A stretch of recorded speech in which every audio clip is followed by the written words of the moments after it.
All right. Well, without any further ado, let's get into what we're going to be talking about. So, again, welcome if you're new. And Sharon and I, when we started this list, I wanted to start this so people, anybody that has any kind of worldview can at least watch the beginning and then proceed.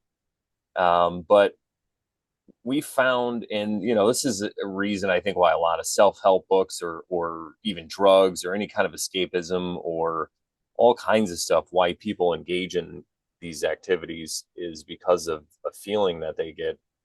People get it at different ages. Some people it happens to them really young. Some people, I mean, for me, it was like my mid to late 30s when I finally went through this whole thing. And it was the questions we were going to ask. Let's see if I could arrange this in a better way to read. Do you feel this way? I have it on my iPad.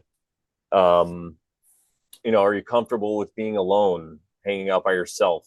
Do you feel the need to listen to something or play music all the time? So are you able to just hang out in a quiet room? And this is something I found I couldn't do. I was constantly either had the television on or music or something always in the background because I didn't realize it at the time, but I just didn't want to be alone with my own thoughts. Do you avoid getting too close or intimate with people? I feel like that's what was happening also to me. Do you find yourself apologizing to other for simple things that aren't your fault? Like you want to be you basically become a people pleaser. You don't want to upset anybody around you. You're always trying to act nice. Can you remember a time when you realized you're wrong about something that you believed with all your heart was so true?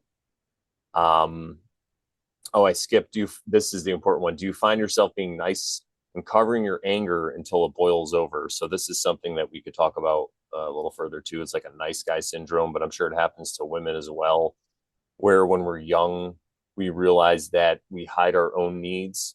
So we're more acceptable to people. And then we try to help other people uh, get their own needs met. There you go. We help other people meet their own needs and we don't meet our own needs. It's just like a secondary thing.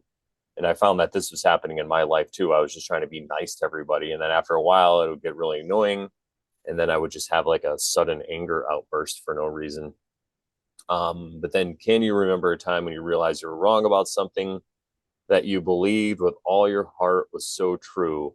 One of the examples we picked was Santa Claus, because I feel like most people in this society, when they were younger, if they're Christian or if they just, had parents that celebrated Christmas, that they would be told about Santa Claus. And there was a certain age when you found out he wasn't real, and it kind of just like blew your whole scene, right? And I feel like that happens to people constantly, or not constantly, but it could happen more than once throughout your life. It can happen a certain amount of times where you might have a certain religion or maybe you have a certain lifestyle that you're living.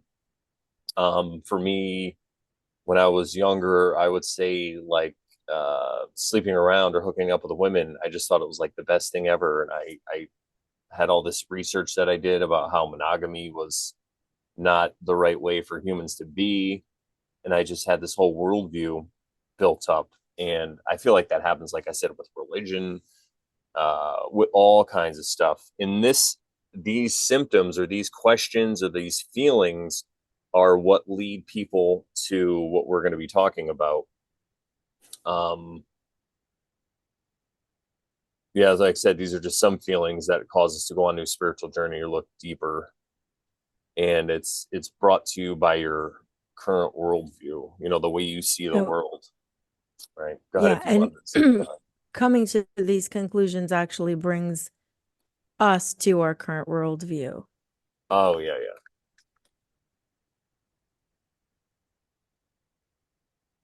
Just lighting up some tobacco. I like to But yeah, smoke my organic. I was just gonna bring up an example of like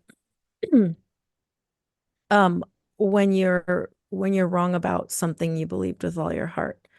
And I can just give an example of like, okay, I ate all that I wanted to eat and when I was young and and then you find out certain things about food and what's going on with that and then um you wake up to that and you're just like it can be devastating to find out that your food is being messed with, tampered with, poisoned, whatever, right? Um,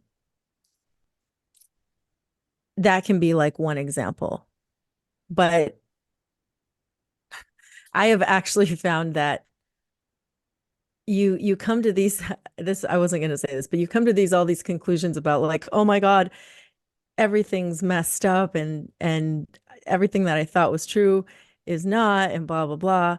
And but when you get to a place where you've done all that, you've gone through all these rabbit holes, you can come out and you can just be like, okay, it doesn't really matter in the end, right? Like you can let it go too.